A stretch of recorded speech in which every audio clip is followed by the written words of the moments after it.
What's up, everybody? I'm Chappell, and welcome back to the Zombie Kickback here on Recap Kickback, talking about The Walking Dead, Daryl Dixon, Season 2, The Book of Carol, Episode 4. And we have so much to discuss in this. I have no adjective to describe what I just watched, but luckily I have my panel back with me to talk about it all. AJ Mass, welcome back. Well, thank you. I'm excited to be here. I'm sitting outside in a place that really, makes you change your view of the world. Your, little décousu.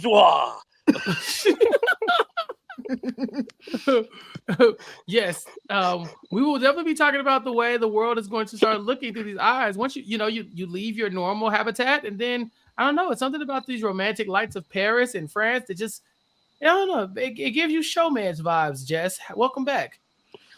Thank you, Chappell. I feel like this podcast is the truffle eggs of podcasts. Where the truffle eggs are sex for the tongue, we are sex for the ears.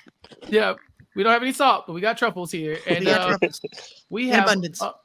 We have a lot to talk about. We just watched the episode. I know you all just watched the episode, and hopefully you came here to commiserate, because I don't know, like I saw what happened, but I think we have to really start talking about, the big story here is that we have finally reached the mark where The Walking Dead said, okay, we're going to give you the Daryl Carol showmance, romance, love story. Jess. I mean, is that what they're doing? Is that what's going on here? Because I'm not sure I buy it.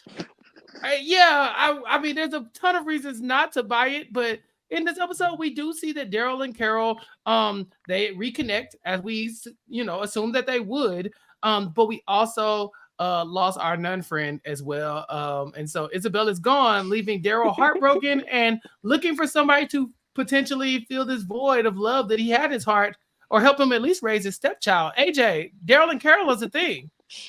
I mean, it's almost what the writers were like, well, no one will ever buy that these two will actually get into a romance with this obstacle in the way. Let's remove the obstacle right now and then spend the next 20 minutes having her pretend to be his love interest.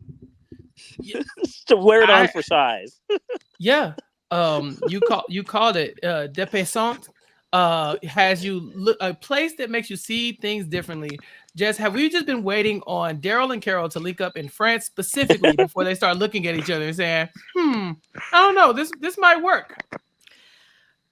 That can't be where we're going with it. They had 10 years to do this. They had 10 years. 10 years.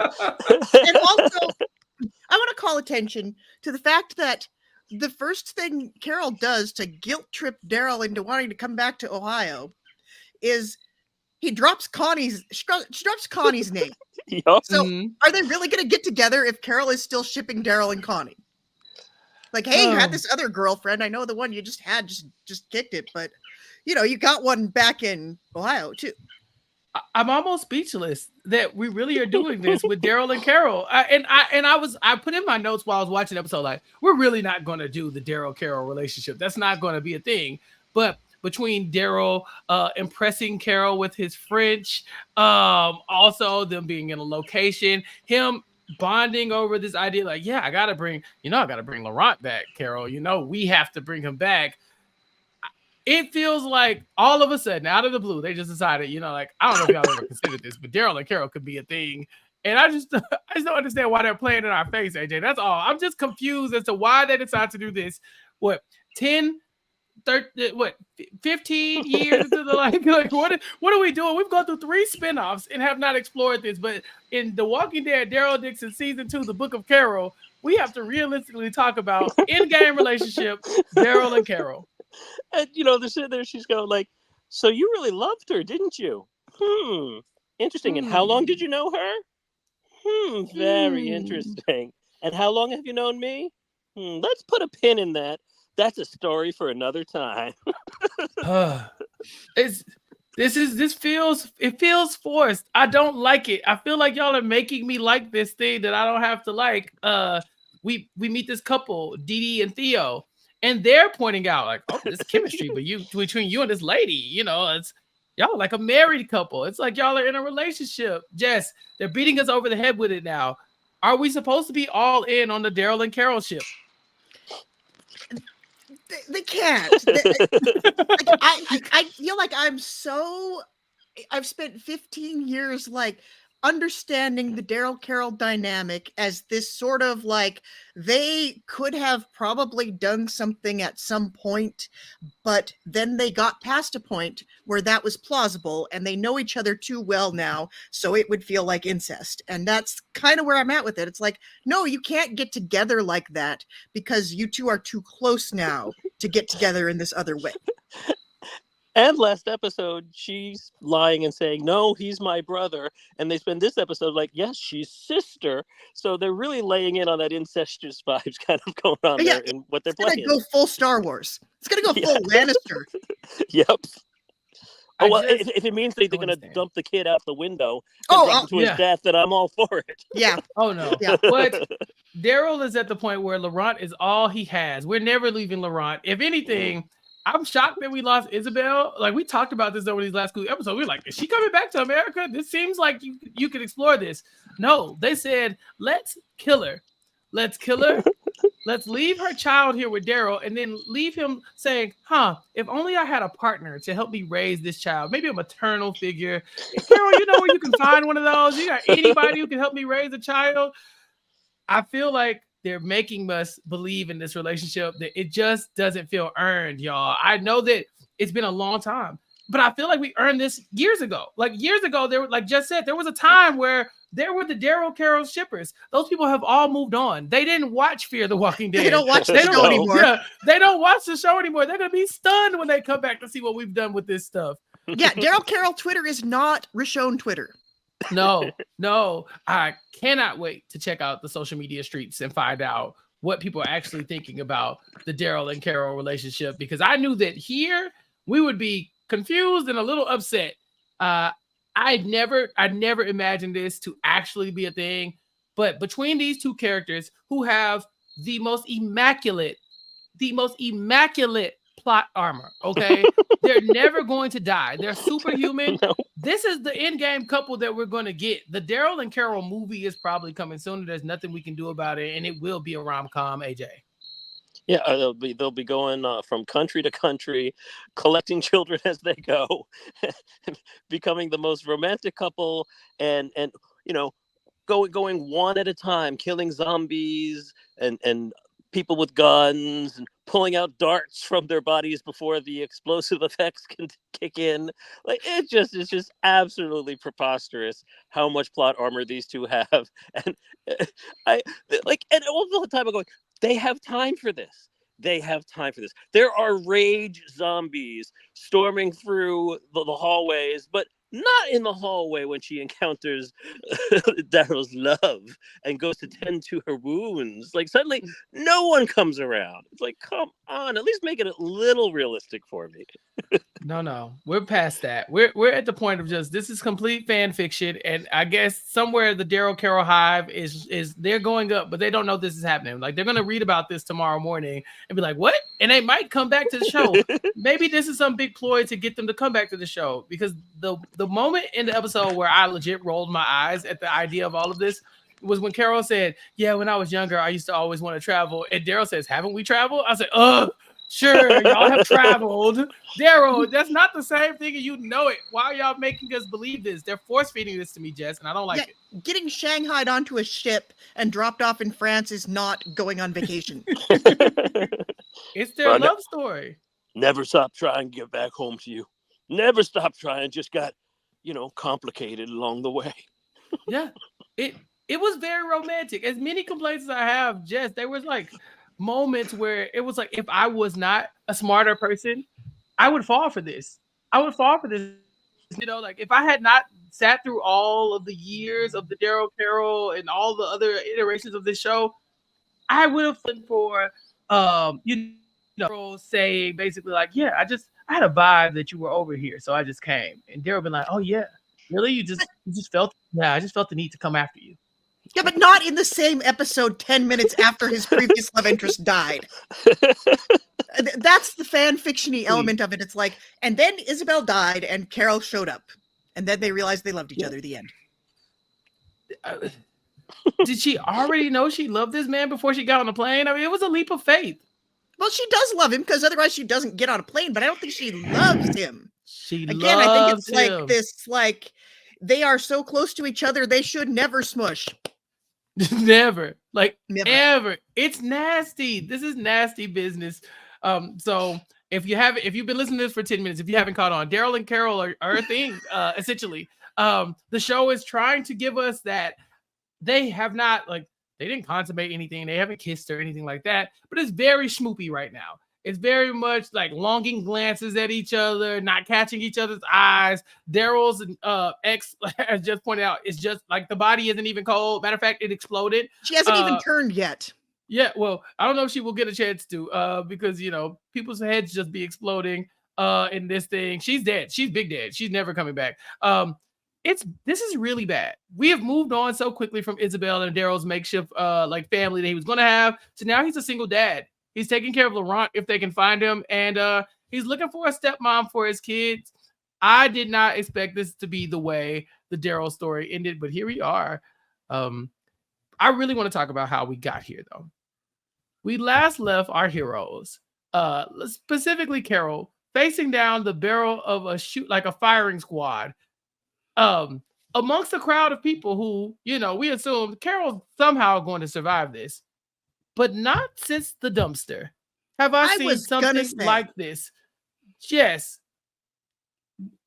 they shot everybody and somehow missed Carol, and she fell behind a pile of dead bodies. And then as they turned, she just made a run for it. Glenn is like, this is totally unbelievable. Glenn crawled out from under the dumpster to be like, nah, this is not how this works. I mean, I'm willing to give her the benefit of the doubt that she was standing in line with a bunch of true believers who wanted to get shot. So maybe she doesn't get hit with the initial wave. She can take the step back. I will give you that much based on what they showed us. But like these bullets, what do they hit people and they just stop? I mean, even they it was machine gun fire. One of them's gonna stray hit her and at least wound her. But no, on top of that, they then come in and deliver the serum injections, and she gets hit with it, and yet there's still enough time for her to slowly, imperceptibly move her hand to pull it out so that she's not going to be impacted by this serum. I mean, come on, people. Y'all, I have nothing. We watched Carol just basically magic her way through some bullets. It wasn't like somebody came with a pistol. It was like a machine gun. Like, this is an assault rifle. Just and as everybody's going down, magically, Carol is safe. She lays there. The other bodies are turning. They are all being injected. As AJ said, she pulled out the dart, narrowly escaping the effects of that, I guess. The whole time I was thinking, so when is she gonna, when is it gonna get her? But it never did. She just took off running. And that's it. That's how Carol survived the shooting squad. That is crazy. Crazy. I mean, could she have dropped to the ground because she knew they were going to shoot? Like when they started shooting, she's like not in the front row. Can she drop to the ground and that's how she didn't get shot? Right. Or like grab somebody and like pull them down over her, as like literal armor, as opposed to just kind of like Glenn did with Nicholas. Yeah, exactly. It's just, instead, they just decided by chance the bullets. I was like, they could have shot. I'm sorry. I just don't understand how they missed her. There's no way they missed her. And on top of it, like, they were so nonchalant about not checking. Yeah. I mean, it's just like they shoot these darts into them so that they can get the serum to turn into the rage zombies. And like, they don't double check. And even when she does get up at that point, after they start turning, like, okay, so they're going to move after the first live person they see, and they've got Cadron, up there as the victim. But no, she's able to run and get onto the cart and drive him away. And then they suddenly go, oh, wait, she's getting away. Like, at what point did they realize she wasn't a fast zombie? Right. Oh, fast zombies don't drive. Also, why is it running in the opposite direction of all the food? I don't understand. And Carol's so great that she could actually ESP their plan. She's like, so she leads all the zombies into the fortress, but stops just long enough for the missile to blow open the gate, and then she can drive again. How was she gonna get through the gate, AJ? Duh, she needed the mortar. Sure, She's and Carol. like you said, plot armor. Like when all the people inside start shooting, they they shoot what 100 times at her in the vehicle, and they never hit her. When all of a sudden the stormtroopers show up, that's crazy. That happened, y'all. That's how the episode started. The episode starts with Carol narrowly evading death for no reason, just because she's Carol. That's it. I was thinking maybe somebody would come interrupt the fire, or maybe they would get distracted. Maybe somebody would like those tropes. But the idea that it looks like she got shot, she just didn't. That didn't cross my mind. And as AJ said, there was a high speed chase. Because these zombies are very fast now. So we have the fast zombies, and we have the Janae and her troops all chasing after Carol. They get to the fortress. They can't get in because the door is blocked, but they wait just long enough to blast a hole in the door. And so Carol can then escape inside. I talked about the Daryl video game being a must-have, but the Carol video game, now I see it now. The Daryl Carol video game / love story is all coming together because these two people are superhuman, and it doesn't make any sense for them to be able to navigate this show in a zombie apocalypse with extremely fast zombies. Just like, why is this okay? It's not. None of it is. I'm still grappling with the fact that this is episode 4. Yeah. And they're doing the thing that AJ loves the best, which is we killed the big bad and we killed a main character. And now, guess what? There's a bigger bad. Mm-hmm. Is there, though? No, there's not. Yes, exactly. I was like, wait, if they killed Janae, who's the big bad? It ain't Lo Sang. Nobody takes him seriously. So who exactly is in charge of this ship now? Like, who are we fighting? It's Jacinta and like Janae's assistant? Janae's assistant. Janae's assistant, whose name I don't even know, is like, the problem with Janae was she wasn't enough of a Nazi. And so they kind of like merge forces, like, okay, so we have now decimated all you people inside the fortress to the fact that maybe like 10-15 of you left, but that's just the addition to our gendarmes guerrillas that we needed. But I'm not going to lead. We're going to put you up as a figurehead, Lo Sang, because you're still in charge. And Lo Sang's like, bet. He's like, bet. I mean, and this is a man who didn't even notice that there was a giant explosion that blew open his gate. He had no idea that the fast zombies had attacked. He's just proceeding to, you know what, it would really make this story move along if I just stabbed Sister Isabel right now. Yeah. They have no regard for the fact that dead people come back. Yes. In this universe. Like the number of times somebody has died inside the nest and they just leave them there. They don't check their heads. They don't stab them to put them under. They just leave them there. Like they should have gotten eaten a long time ago. Oh yeah, 100%. It should be automatic at this point in the zombie apocalypse to like double tap, right? You feel something, you go that you gotta shoot them in the head. I mean, the crazy thing is that's part of the reason why Carol survived the shooting squad, because she's standing there and Janae says, "Make sure you don't shoot them in the head. We still need them." So I guess like the body shots, there was so much body in front of her that she just miraculously survived this. But they have enough sense to not shoot them in the head when they need them, but they just forget about them whenever they're done. Isabel has been murdered by Lo Sang in this.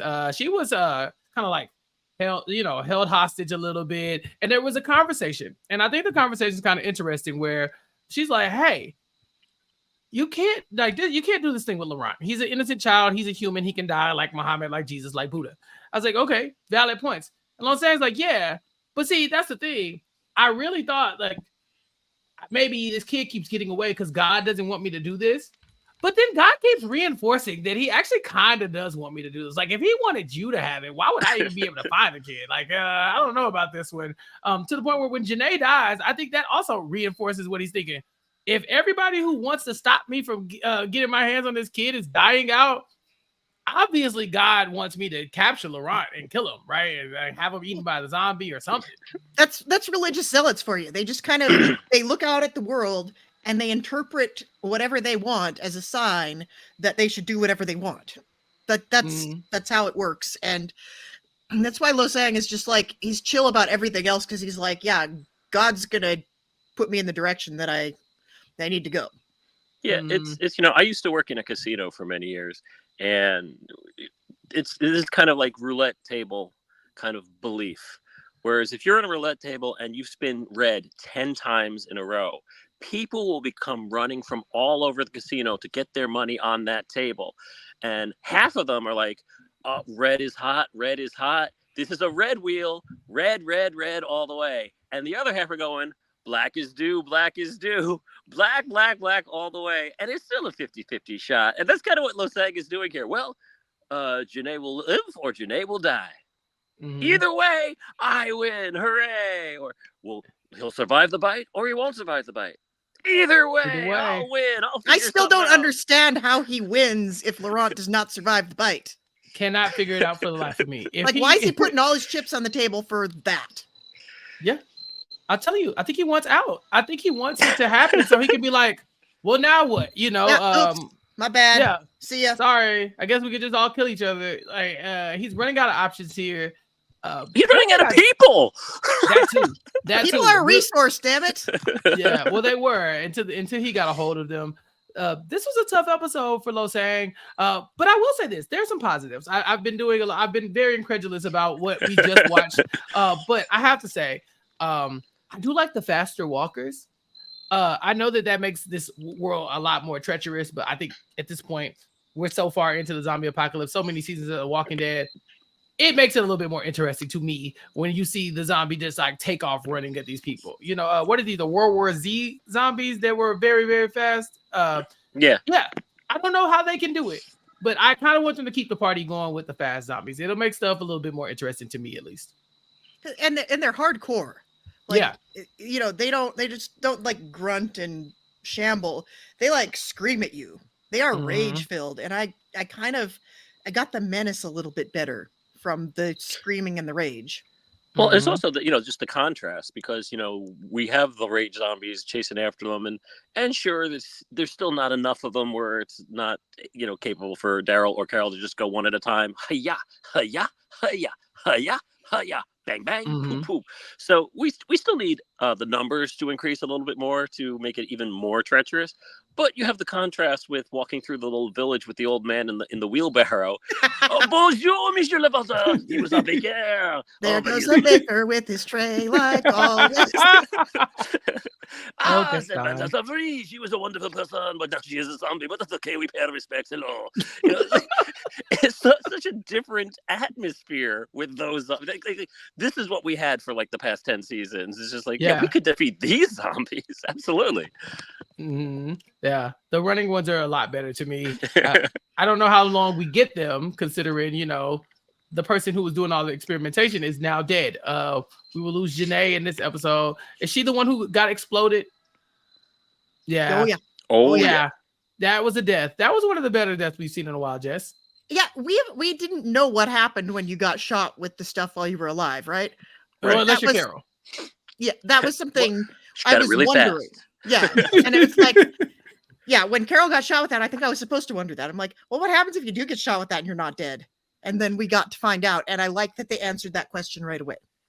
Yeah, although there was a little bit of that, airplane dancing when you get stabbed in the back, you try to pull the knife out kind of thing.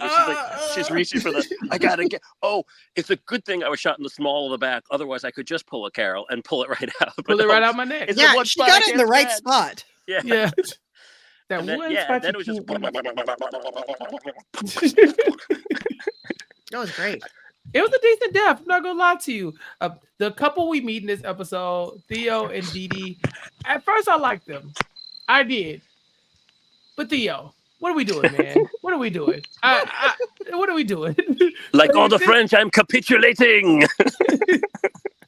This man snitched on the gang. He told him, hey, I had to call y'all. Why? Because the army was gonna get in our business, and I thought this was for the best. So we end up losing Dee Dee as well. Theo, this is all your fault. I don't feel bad for him in the slightest. Jess. No, he got what was coming to him. Absolutely. Yeah, I wondered, like, for the longest time, like, anytime you run into random people living their best life in The Walking Dead, you assume that they've got bad intentions. Like, there's so many episodes of The Walking Dead where you go to someone's house and it's like, oh, I'm a new person. Come on in, hang out. I'll make you a plate. And then it turns out that the plate is people.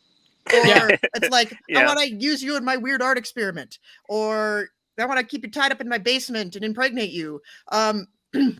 Like it happens like every other time you meet a new person. It's like you don't know. They might even help you for a couple of days before they reveal their true selves. And the moment where he said, "Oh yeah, we used to sell stuff to the Nazis back in the day," I'm like, "Oh, that's how we're supposed to know he's not a totally good guy." Right. Yeah, I mean, definitely, it was whatever he needs to do to survive kind of thing was certainly going on there. Yeah, from the get-go, again, like you said, Jess, like the vibes were a little off, and then they try to appease you by like oh no, I see you are in love. Like, okay, so that's the purpose of them being there, is to kind of like poke the bear and not try to figure out that she's not really so Isabel, like, okay. And then she's so nice to Carol when she has her another barn flashback as like, okay, I will walk you through this, cool. And it turns out, she was nice, just she was cool. Theo sucked. Her non-husband Theo was an ass. Yeah.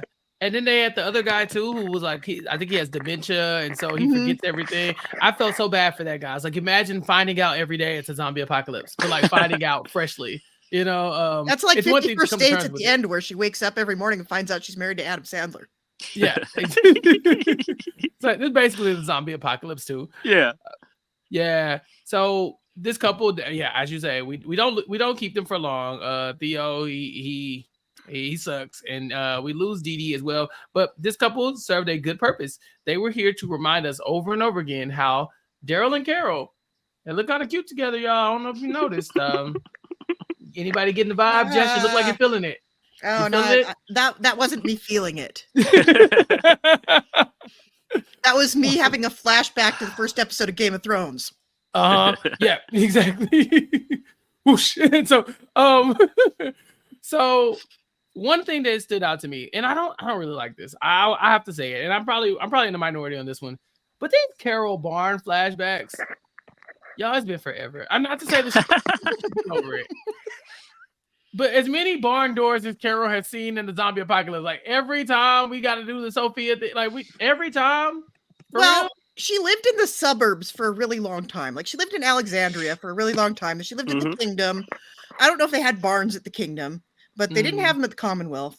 She could probably get away for a long time without seeing barns. And also, she lost some other kids along the way too, so she was busy grappling with that. But I think like having time away from having to be a mother figure may have like reset her back to the first time she was a mother figure. And on top of that, she did just use it as a lie, and maybe there's a little bit of guilt there. Well, just a guilt, like not so much that she's lying, because we know that Carol will lie at the drop of a hat, no problem. But it's like, but I'm using my daughter for. Oh no, maybe I shouldn't do that. Maybe that's a bad thing. So I can see her. And of course, every single barn she encounters now looks exactly like the barn. Exactly like Herschel's farm. So, okay. You using your daughter's death to get a free trip to France. Have we really talked about what exactly Carol did to get here? So in the pre-zombie days, was she a Make-A-Wish scammer? Basically, yeah. Okay, that actually raises a really interesting point, because she's gonna go back to her friend with the plane. Yes. And she's gonna be like, yo, this is my friend Daryl. Friend? He might be my friend, he might be something more, he might be my brother, we haven't really figured it out. And this is the annoying little shit that we went and rescued. No. He's gonna pretend to be Sophie. Yes. We're gonna put Laurent in drag, and we're gonna be like, this is my husband and my daughter. Please fly us back to the States now. Bonjour, I am here. Take me home. Poor Ash. Long hair, they could do it. Right, that's what I'm saying. A very pretty face. Ash is like, I thought you had a daughter. And Carol says, please don't assume my child's gender, please. Thank you. Let's not be disrespectful. Just because it's zombie apocalypse doesn't give you room to be tacky, okay? Yeah, and wouldn't your daughter you didn't be even 23? ask what my child's pronouns are. Right. Wouldn't your daughter be 23 around now? Shut up. Oh, that's a very good point. She's Like, how long for ago? her age. You're asking too many questions. Now that you mention it, if they do kind of, this is a ridiculous episode of TV. I'm sorry. They do kind of toy with the idea of what if we didn't go back? You know, they're floating out there the idea that like, we don't have to go back. In which I said, what are you talking about? Yes, you do. You do have to go back. I just don't know how you're going to get there. Though? Why though? Why though? Especially because they retconned. No, they retconned the whole thing last year when she was on the walkie with her, the shortwave radio, and she's like, "Oh, Rick came back," and everyone's speculating, "Oh, that Rick came back or Michonne came back." And he did. They did, but what do we hear today? Who did you say came back? Oh, that feeling. That feeling. What if she's like purposely not telling him the Rick came back part? Why? That would make him want to come home. Yeah, like Carol doesn't want to come home. Maybe Carol doesn't want to come home now that she's seeing the place differently. I guess this is confusing because I thought Carol wanted to come back and Daryl might be on the fence about it. Yeah, I just didn't get the whole retconning of that because, like, we've seen it. You showed those episodes. We know Rick and Michonne are back together and all's well. This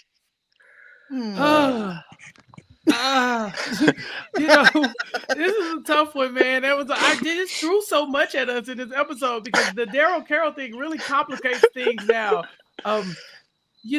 She does talk to him and she gives him the gift from Judith.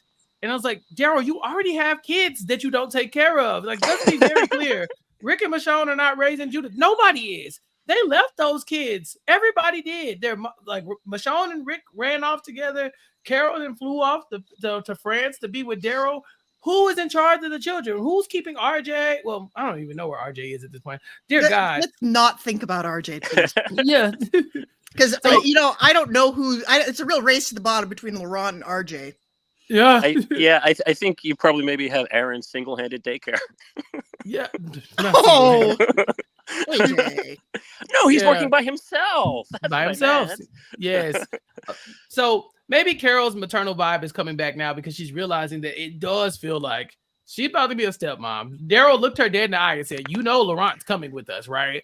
And she was just like, oh, yeah, sure. And I'm thinking, well, how? Now we have Daryl and Carol playing house and raising a child together, just like any other sibling couple would do. Yeah, I mean, and look at the great children that the Lannisters brought up. Laurent's got Joffrey vibes. I'm just saying. Yep. Certainly hasn't been raised to think he's like better than everyone else and special. No, that hasn't happened. No, he's so gifted. But they talked about, the idea of staying. I want to know why. What does Carol have, or what could Carol have here in France that she would be, choosing over going back to Ohio, I guess? Yeah. Right? Ohio. Yeah. I mean, it is Ohio. Yeah. Yeah, they got some like skibbity Ohio Riz over there. I think they have it better in France. Like, on the whole, have you noticed they have it better in France? There are fewer zombies. It is prettier. Everybody's eating a lot better because it's France. I think if you get the like totalitarian state out of the way, like, or you could kick it somewhere else, like go to Spain or something. It's right there. Mm-hmm. Europe is pretty small. You can get around pretty well. Like, I feel like Europe had it figured out a little bit better, probably because Europe's, they got the socialism going for them. They probably unified a little bit better. Whereas in the States, I could guess that, there were people that were disbelieving the zombies from the get-go. And it's probably why it spread so fast. We don't really know. So there's a lot more room to spread out. They can go find some cool place, like just get a villa in Mallorca or something. And that's way better than going back to Ohio. Yeah, it's tough to argue with, especially with as difficult as it's going to be to get back. I mean, you do have to essentially you have to get a boat at this point. That plane is not going to carry you all back. I'm assuming at some point in the next 2 episodes, Carol will go find Ash and tell him like, "Hey, you can go now. I'm fine here," because he's just waiting on her, just waiting on somebody to show up and say, "Hey, let's go back." And that's his only friend. So maybe they stay in France. You get Ash, Daryl, Carol, and Laurent living as one big family, like a Full House situation. AJ.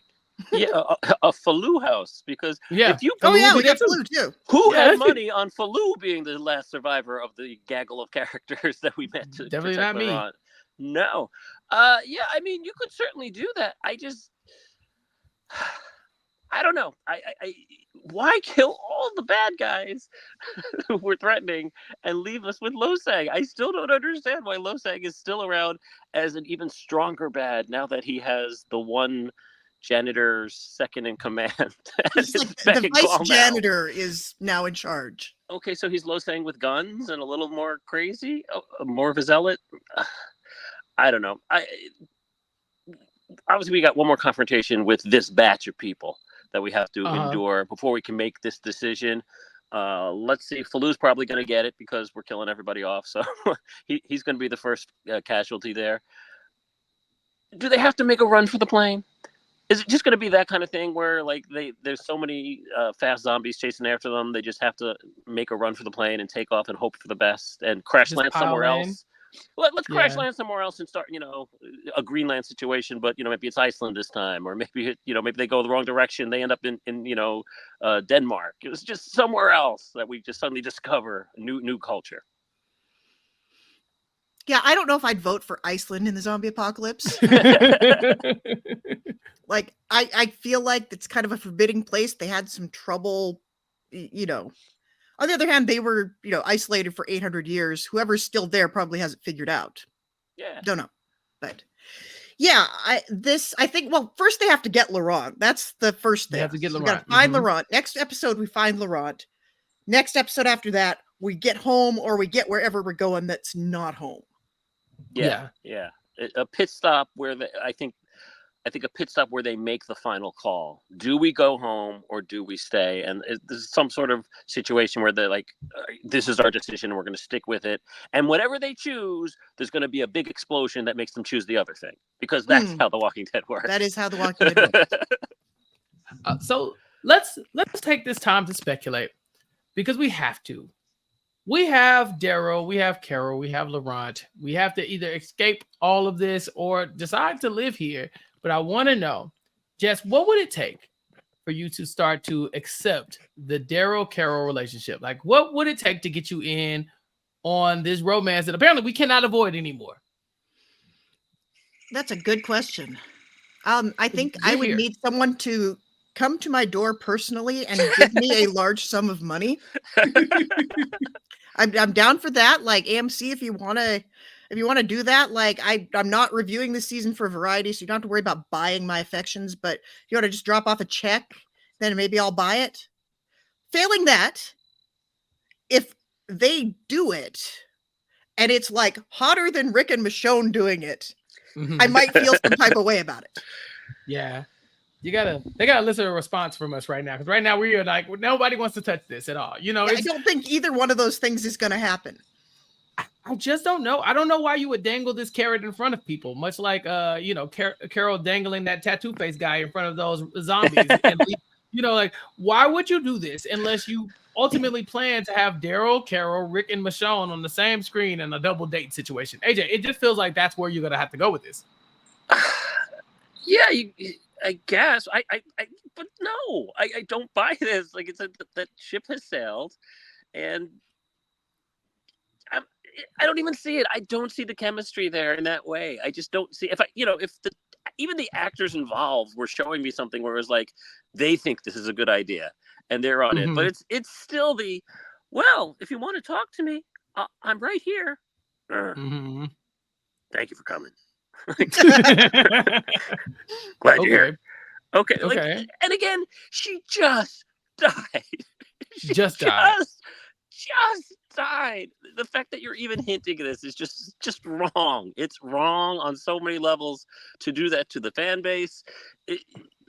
Again, last episode, if they had not said anything, if there was no hint of it, if last episode of this season they get put in a situation where they kind of look at each other, and there's this moment where they're like, there's this maybe, and Laurent comes in and they take the step back, like, okay, maybe I could see you playing with it in the third season. But this is just, it's fan service that doesn't even make sense to me. The dépassant was so heavy. That was the like that was the one. That's the moment where you almost get the chill, like, y'all didn't have to do that. It's like all of a sudden Daryl can speak French a little bit. He's like, I learned a word. Oh, okay. What did you learn? A word that means a place that makes you see things differently. Looks around. So I guess and I'm looking at you, Carol, and I see you differently. Like, no. I mean, even when she's telling her story and everything, well, that's stupid. Like, she's like, it's crazy. No, it's stupid. No, it's crazy. I was like, oh God, yes, this whole storyline is crazy and stupid. And whichever word you pick, whichever side you land on that, you're right. We don't need this. We really don't. Can we? Let's get back to America with Brit. Fine. I'm resigned to the fact that Laurent's coming with us. Okay, we can let Judith dispatch Laurent when she gets fed up with him once they get back. Handle him. But I ship that, by the way. Yeah, that's fine. I just don't know. I don't know what they're doing here. I feel like after this one episode, I think the toothpaste is out of the tube. I don't think you can rock it back now, Jess. After what we just saw, how can the next episode we just go on and be like, nah, that was crazy. We're not gonna do it. Like, they have to explore it now. Or what if they don't think it's like, what if they think this is something that everybody wants? What if they are just operate under the assumption we've been waiting 15 years for Daryl and Carol to smush, and then they decide, well, maybe we'll tease them, maybe we'll do a little will they won't they, and we'll pull them back, and then it's a won't they again. And maybe it'll stay a won't they. Yeah, we can gauge the fan response like after this season. Like, it doesn't. Yeah, it's like a will they, and then by the time season 3 rolls around, we're like, nah. We checked out what the internet was saying, and they're just not okay with this. Yeah, I mean, they could gauge the response, or they could just pretend all along they were just teasing us. Yeah. Anywhere where they smush and then just decide it didn't work. Like, nah, that wasn't great. You can't convince me they never did before. Right. I'm sure they tried it at least once. We had those like big time jumps. Like they probably tried it at the prison at some point, or maybe like in that gap when between Rick disappearing and the Commonwealth coming into play. They probably tried it at least once.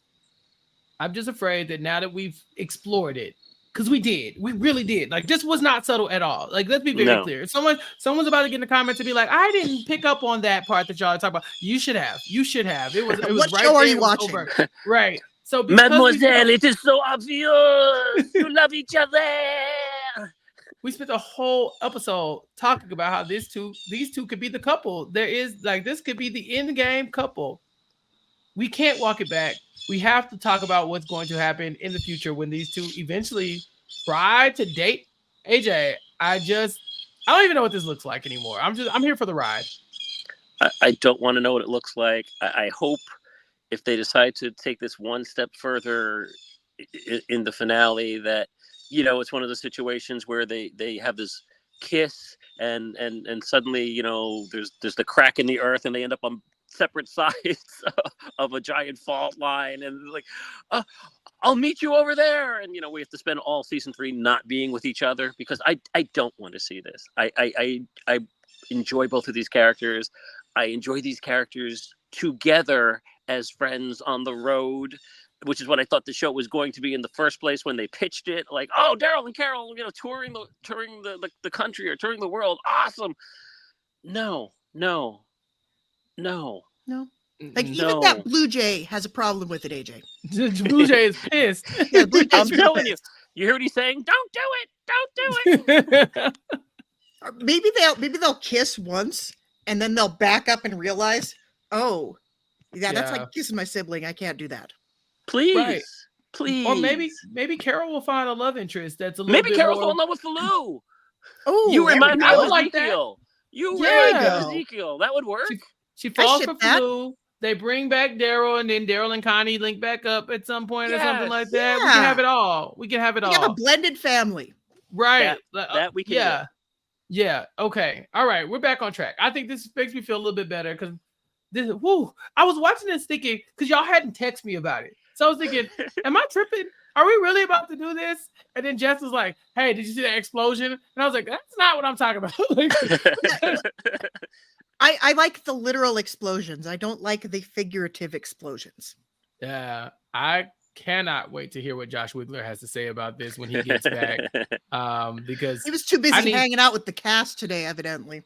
Yeah. Yes. Yeah. Getting us some inside scoop. Hopefully he can share some of it when he comes back to the podcast, when we come back to talk about episode 5. I guess that's the penultimate episode of the Daryl Carroll series, the beginning of the love story. There are people who watch The Walking Dead in its entirety, The Walking Dead from episode 1 to the end, and will never know that Daryl and Carol ended up a thing because they did it in a spinoff. And people are going to say it's not canon, but it happened and we watched it right here. And somehow we survived it. We survived the zombie apocalypse, but we have survived the beginning of the Daryl and Carol relationship. And I just don't know how much longer we're going to be able to survive like this. We can't keep living like this, y'all. But I'll be very happy to come back next week and talk about it with you all as well here on Recap Kickback, because it was fun. I'll say that. It was fun to talk about, Jess. It was very fun to talk about this. I feel like this was a productive discussion. It was a lot of fun. Maybe we didn't spend as much time on the exploding face as I might have liked, but it was good. Yeah. We had that great character moment for Daryl when he's chained to the wall and that dude comes in with the keys and Daryl's like, Yeah. I enjoyed that very much as well. Yeah. We've had a couple deaths in this episode, but we're running out of time here in France, or at least at the very least in this season. But until we come back for next week, Jess, where can the people find you? And what have you got going on? Well, I dropped by Silent Podcasts this past week to talk about Amazing Race Australia with the great Sarah Carradine on her Aussie Queens podcast. We had a great time talking through all of that fun stuff, and the finale airs tomorrow night. Or actually, I don't know what time it is in Australia. It might be airing right now for all I know. So that was a lot of fun. And then other than that, I've got a Substack that I'm going to be pushing out some dispatches from this past week's live RHAP gathering. I'm going to be pushing that out on Monday. You can subscribe to my Substack at jesslease.substack.com, and you can find me on the social media platforms at Haymaker Hattie. Yes, and Jess, it was a pleasure seeing you and hanging out with you in New York this last week. It was great. I was so happy. Y'all was on stage with a legend. It was cool. Make sure you check out RHAP and the live recording of that is on YouTube. So check it out. I'm in it for 2 seconds as I get out of the way and let Rob do his thing. But it was a very fun event. AJ, I got to see you at one of those. What do you have going on until then? Well, I've got the Felonious Pundits, the show I do with Katad Sensgaard, when we watching every episode of Criminal Minds until I guess one of us has our head explode or just time runs out. But it's a fun little podcast. So check it out wherever you can download your podcasts. And other than that, I'm just watching my Mets still hanging in there at the time you're listening to this. Maybe not, but possibly. Depends on what time this is. Watching my Mets. Go Mets. Yeah, and then of course you can check out the other Recap Kickback content here on our podcast channel, where Gia and I are talking about Abbott Elementary every other week. Season 4 is out and we're having a great time. There's a romance over there on Abbott that everybody supports, pretty much 100% across the board, unanimous support. I just don't feel like we're going to get that here on the Zombie Kickback, but check us out every week until this is over. And then I guess if it pleases the panel, I don't know what the next spinoff is, but we might come back to talk about that too. We should just wait and see. Also, can't wait for Maggie and Negan to hook up. Oh, you can't tell me they didn't try it either. If it comes down to 3 pairs, Rick show, Maggie, Negan, y'all, we can't keep living like this, but we're gonna try anyway. Catch me here at Recap Kickback on all social media platforms, at our YouTube page, youtube.com/@RecapKickback, and subscribe to the podcast, recapkickback.com/subscribe, to keep up with all stuff we have going on here, and make sure you're not missing any of our zombie content here on the Zombie Kickback. But until next time, for Jess, for AJ, for Josh Wigler in his absence, and for myself. I hope you're a part of the Daryl Carroll Hive because it's going to be a thing. Come to terms with it, you guys. We're in this together. We'll catch you all next week. Peace. I've been trapped behind Swan Maria, isolated like it's North Korea. Smaller city with some bigger dreamers. The wall is cracked, I'm looking in between it. The world is yours, but man, I gotta see it. They say it's hard, but man, I gotta see it. The air I'm breathing can't feel my chest. Wait on life, I wanna hold my breath. I'ma get in my goddamn self.